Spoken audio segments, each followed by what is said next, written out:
Hello, and welcome back to the Misty Morrison Podcast. I'm your host, Misty Morrison, and this is episode 66 of Petty Please. Here on the Misty Morrison Podcast, we love to read or listen. We love to see all the stories of pettiness, revenge, entitlement, bad bosses, bad neighbors, malicious compliance, all the things, and be grateful that drama is not ours. Before we get into our stories for the day, our usual housekeeping, whether you are new or returning, please remember to engage the content to help the channel grow. Engaging online is completely free, and every little bit of engagement can help build the dream. If you are listening on podcasts, please leave a 5-star review if you liked it. Anywhere else, give it a like, a heart, a thumbs up. Subscribe for more. On YouTube, hit the bell icon to be notified every time I post a new video. And anywhere else, share it with a friend. Leave a comment with your thoughts on stories down below. Okay, into our stories. Story number 1 is coming to us from r/neighbors from hell. My downstairs neighbor leaves a sticky note on my door every time I run my dishwasher. My building doesn't have quiet hours listed anywhere, and my lease doesn't say anything about running appliances after a certain time. The dishwasher is also pretty quiet. I've stood in the hallway and downstairs to test it, and you can hear it a little, but not loud per se. A few months ago, I got a sticky note on my door that said, "Please be considerate of your neighbors," to be, which is fair enough. I felt bad, so I started trying to run the dishwasher earlier when I could. Some nights I get home late, eat something, standing over the sink, spend time on rolling riches just to decompress, and by the time I think about the dishwasher, it's already past 9. One night in February, I ran it at 9:40 p.m., and the next morning there's another note, 9:40 p.m. is late. These neighbors would hate me because my dishwasher has a 3-hour time delay and I use it. It might be 8 or 9 o'clock when I set the delay. So this dishwasher is running like into 1 o'clock in the morning. Since then, it has escalated. And now I get a sticky note every single time I run it after 9 p.m., even if it's only by a few minutes. Last week's said 9:07 p.m. FYI, we notice. Tuesdays said 9:14 p.m. You know what you did. Yesterday morning, there were 2 sticky notes on my door. Both were just the exact times I had turned it on, just written separately like I was being audited. I have never spoken to this person. I bought my own pack of sticky notes yesterday, which feels like either problem solving or the beginning of a villain arc.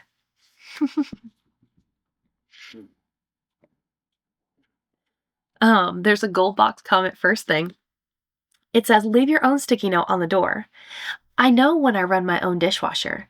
Any more of your passive-aggressive little notes, and it'll be 2 a.m. when I'm running it. Yes! I mean, you got the sticky notes. You may as well use them. And there's a gold box reply to that comment that says, I just take pictures of the notes on my door. I tell the leasing office I feel threatened, and I'm worried they're harassing more than just me. Ooh. Okay, now we have 2 different routes. We have a problem solver and we have a villain arc. Because I feel like you can only choose one avenue. Because I feel like once you start leaving your own notes, then they could say the same thing about you. Like, you can't leave a note and then say, oh, they left notes, I feel threatened. But you did the same thing to someone else.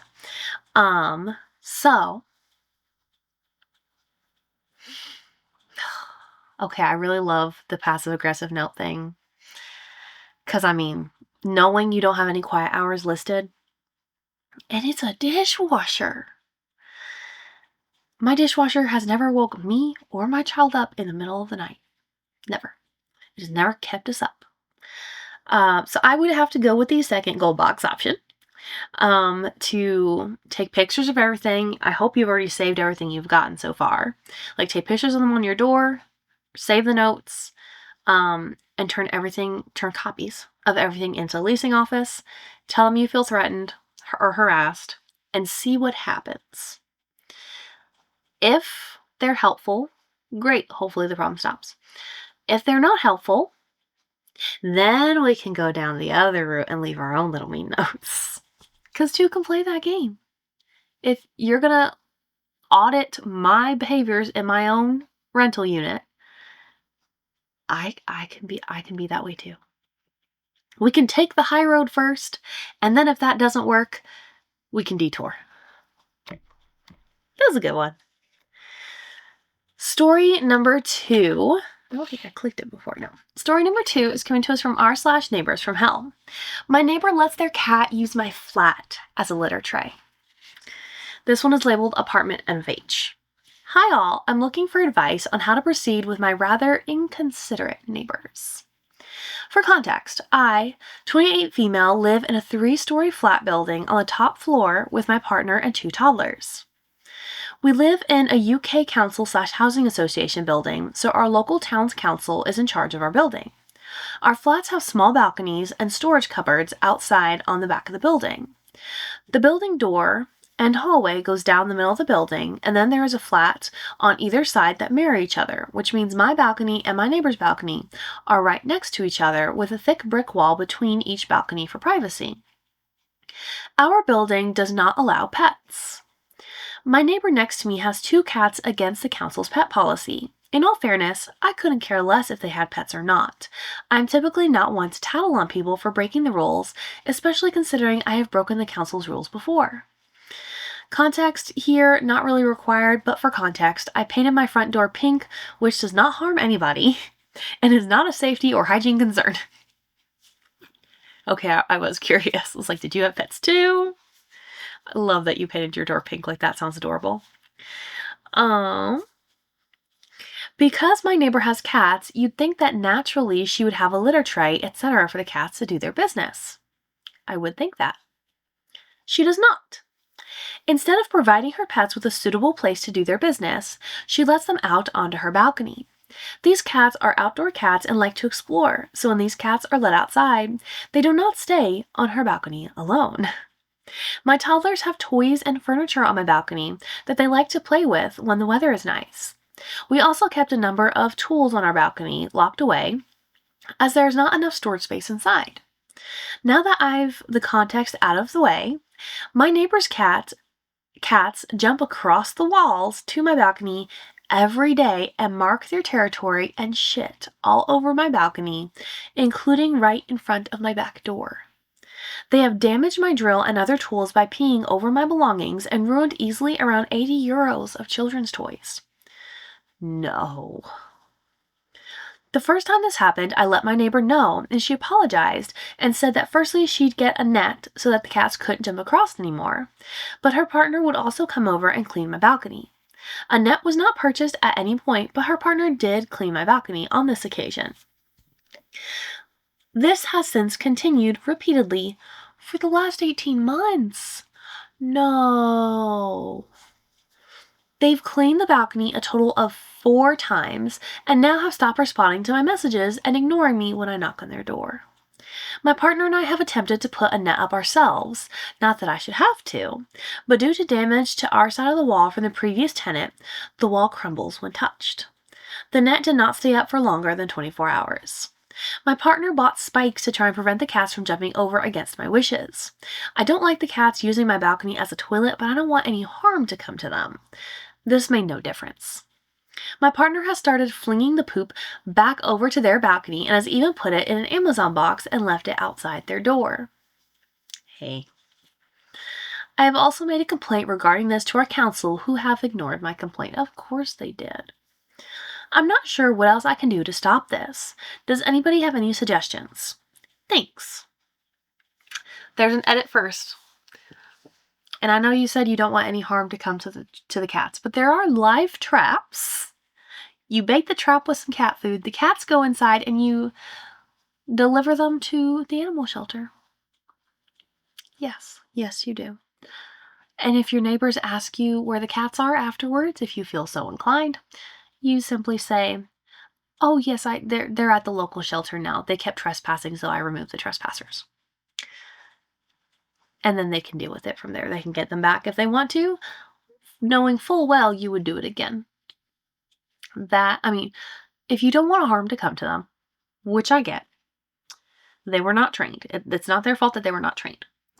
If you don't want harm to come to them and everything that you have tried on your side to keep them out hasn't worked, and the owners will not work to keep them in.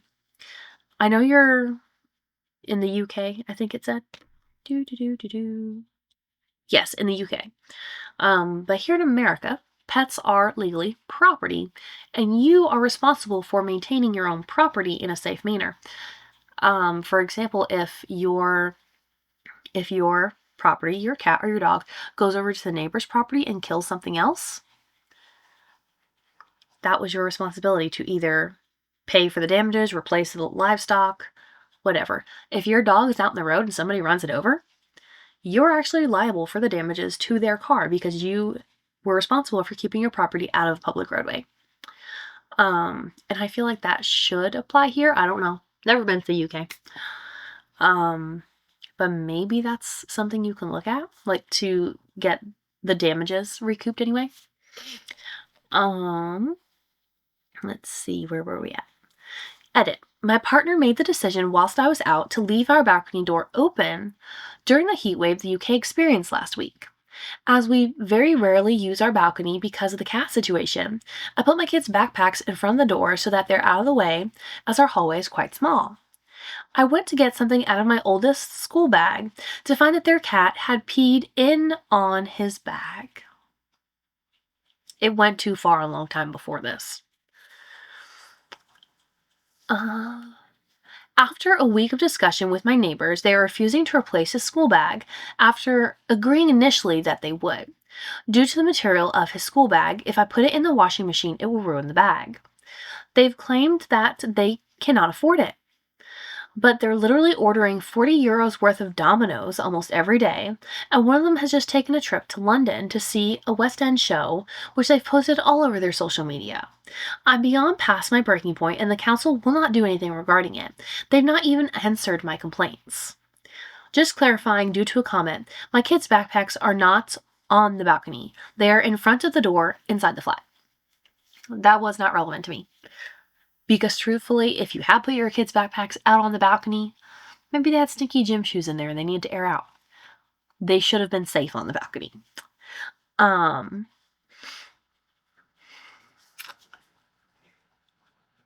What will the police do for you? Because again, with you being in the UK, I don't know. Can you file a complaint with the police or something? Can you call the animal control? Is that a thing there? I don't know. But I'm really leaning towards this live trap situation, and you haul them off to an animal shelter or somewhere yourself because you've dealt with this for far too long. The first comment says, get cayenne pepper and sprinkle it liberally over the areas that the cats wander. I mean, that could work, but then the area is also not really friendly towards the children to be able to use the space that's theirs anymore. Because if you're putting the cayenne pepper liberally, if the kids go out there and it kind of dusts up, then you're breathing in hot pepper dust. The next one says, spray the cats using a spray bottle. It won't harm them, and eventually they'll find somewhere else to do their business. No, because that relies on you being there, actively waiting on your balcony for these cats to come so you can spray them. Besides that, this balcony at this point is so infested with their markings. I don't know if infested is the right word, but they've marked this place very well. I don't know that you can clean it well enough for them not to smell their scent there anymore and keep coming back to it to do the same thing because they think it's theirs.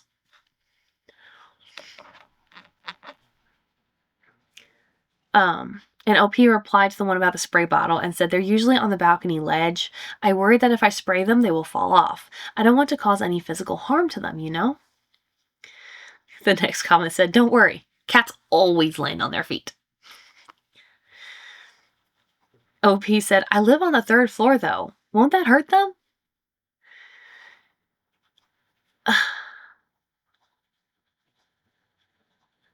And there's a few comments in between, but then there's one at the bottom that says, they have 9 lives too. It's all good. I mean, I know you don't want to harm them, but at this point, they're harmful to you. Like, this has become, not only have they destroyed property, literally, but this has become a sanitation issue. And if the council's not willing to do anything about it, and your law enforcement won't help you with it, then I think you need to hand this over to your partner, your spouse, and let him deal with it. Yeah.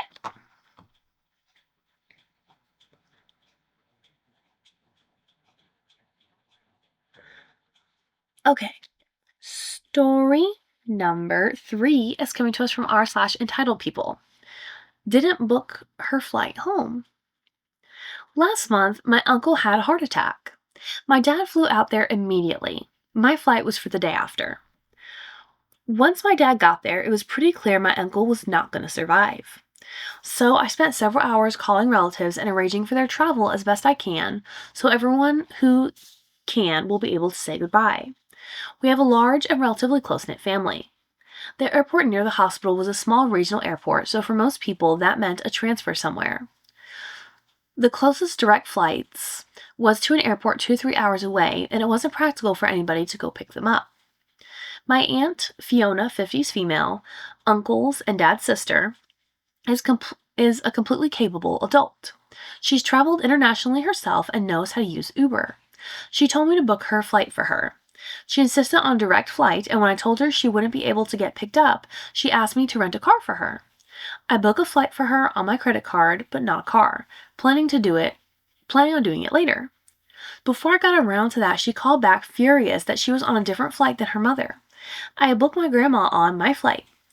She asked to cancel my flight and fly with her direct. When I refused, she demanded I change her flight too. So now, her, my grandmother, and I are all on the same flight. She then asked for a ride to the airport. I told her I couldn't because I was going to take the train, and to go out of my way to get her, I would need to leave immediately, and I still needed to pack. I don't even have a car, but I did ask one of my dad's friends to give her a ride. We get to the airport, and first she complains about my dad's friend. He had planned to fly out as well, but my dad told him it's okay, and she thought it was rude that he didn't insist and come anyway.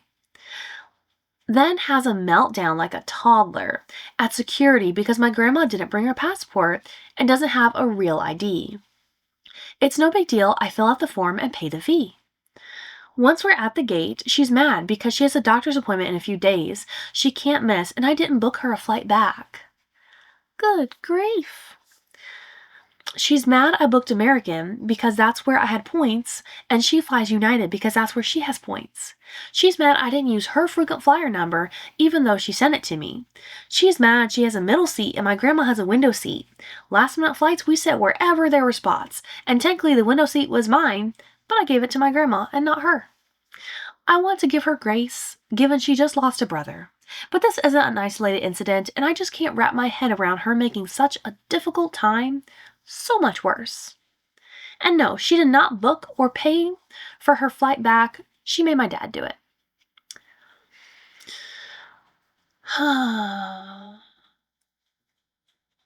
That was so aggravating. Because you were just trying to be nice and helpful.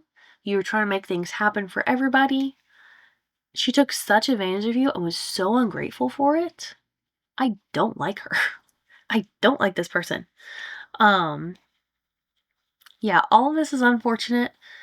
I don't think she needs grace for this, because this is not an isolated incident and it was just too much. Like, the entitlement and the nerve just kept stacking and stacking and stacking and stacking on top of each other. No, this is just too much. Story number 4 is coming to us from r/neighbors from hell. Neighbor boarded up my windows. This one is labeled "What would you do?" vent/rant. I'll try to keep it short. I have a neighbor who, out of nowhere, started leaning large pieces of plywood all along the chain link fence that separates our houses, and where my room's windows look outside. They are large boards propped up by cinder blocks, but they lean towards my roof and even touch it in some places. It fully encloses this area and blocks my windows from receiving any natural light. It looks into a vague hillside part of his yard. I can't see into his house or anything. I politely asked him about it and let him know that it was completely blocking my windows, and he proceeded to curse me out and call me names, saying just turn on the light. He's very aggressive and threatening. I had a code inspector come by, and apparently the fire department is going to take a look, but it seems like somehow nothing can be done about this. I live in Los Angeles, California, and I rent. My landlord has been relatively proactive, but does anyone have any advice? Am I cooked? Is it Time to just move? My place is so nice and such a good deal otherwise. Maybe this is why? Appreciate any advice or input. I should also note that he has a dog that he just leaves outside barking all day and night. The dog is dirty and he never takes her for walks or anything. Very nice puppy. I feel bad for her. He also clearly has serious mental health issues. I believe he's a veteran and he's always talking or yelling to himself, / grunting in pain. It's usually harmless, but it's been directed toward me more recently. Ugh. That's a whole big mess. I mean, you said the fire department's going to come out and look at it. Code inspector was there. You said your landlord's being relatively proactive, so maybe he'll do something about it. I know in the U.S., mental health assistance, like in these types of situations, can be pretty hard to come by. Wish it was easier. But it might be the safest option for you to just go ahead and move. Like, wait and see what your landlord is willing and able to do. But if he's not able to get the situation resolved where you can have natural lighting and be able to look out your windows, like that's part of what you're leasing it for, is like the view, the windows, whatever. That's part of your space, is being able to look out your windows. Yeah, see what the landlord can do, and if not, maybe it is time to move. Oh, and call animal control for that puppy. Story number 5 is coming to us from r/noisy neighbors. Oh. Neighbor drama, or how I realized the noise in the wall wasn't ghosts. For 3 weeks, I was convinced my neighbors were trying to drive me nuts. Every night around 11 p.m., this low humming sound would start. Not loud enough to complain officially and call the cops, but just annoying enough to make me lose my mind. I'd press my ear against the wall, trying to figure out what they were doing over there. New appliance? Giant aquarium? Secret underground bunker? I started passive-aggressively running my blender at 7 a.m. Just to return the favor. Finally, I ran into my neighbor in the driveway and couldn't help myself and said something like, "Hey, weird question, but do you hear that humming at night?" He looked confused, then his face lit up. "Oh, that's not us. That's your water heater." My water heater. The one in my house? The one I'd been blaming on him for weeks. Turns out, sediment builds up at the bottom over time, and when the heating element tries to work through all that gunk, it makes this deep, rumbling sound. Called Pacific Air, and a technician came out the next day. He flushed the whole thing, showed me what came out, and it was disgusting, and explained that most units last 8 to 12 years if maintained properly. Mine's pushing 10 now. Good to know. Humming is gone. My neighbors probably think I'm insane. I brought them a pie as an apology. Anyone else ever blame the neighbors for something that was entirely your own house's fault? Please tell me I'm not alone. No. I mean, having not lived in an apartment since I was a teenager, even when I was like a kid into teenage years, like I can't remember blaming anyone else. So, that's hilarious. And I'm really glad your neighbor just knew. They're like, "Oh, no, that's you. Like, this is what it is." They weren't bothered. They were fine with it. And you learned a lot. You got your water heater fixed. It's going to last maybe another 2 years. That's funny. I like that one. That was a good one to end on. Okay, that was stand up. Don't stand up. That was 5 stories for this week's episode of Petty Please. Thank you so much for being here for another episode of the Misty Morrison Podcast. Remember, start each day with a grateful heart. Kindness changes everything. We'll see you guys next time. Bye.